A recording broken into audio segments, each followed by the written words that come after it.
On Tuesday, Parliamentary Public Accounts Committee Chairman Terego MP Kassiano Wadri told journalists at Parliament that Speaker Rebecca Kadaga ordered him to stop the ongoing probe into the OPM. Is this how it is done?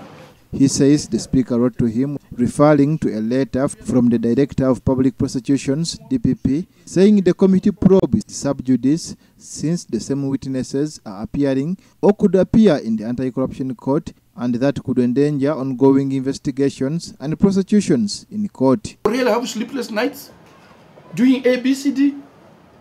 Then at the end somebody tells the Parliament, please stop it.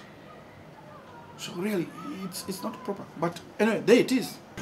Speaker has guided the committee that please, what you are doing is already scheduled in the court.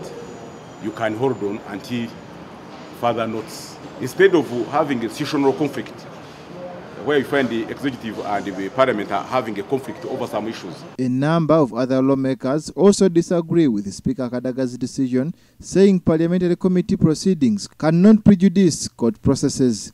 They argue that the parliamentary rules of procedure on which the Speaker based her decision cannot limit the constitutional mandate of Parliament, since all state accounting officers are answerable to Parliament. We don't want to go back to the past situation whereby one arm of government suffocates the other.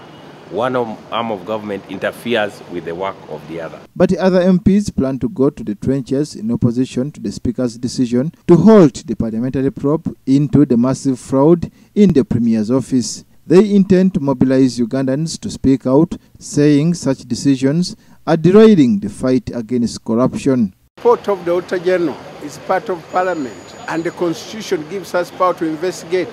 After investigating, then we hand over to government to follow up, to the DPP. Put in a lot of our energy, a lot of our intellect, and to me we had almost finished. We were about to finish the job. And when I see the DPP writing to say that it is sub judice, that is his view. But it cannot be sub judice when we have almost done the biggest bit. And the people whom we are going to interview, the last ones. Civil society activists at the forefront of fighting corruption also weighed in on the matter, saying Speaker Kadaga's decision may delay the process to identify and isolate the corrupt from society.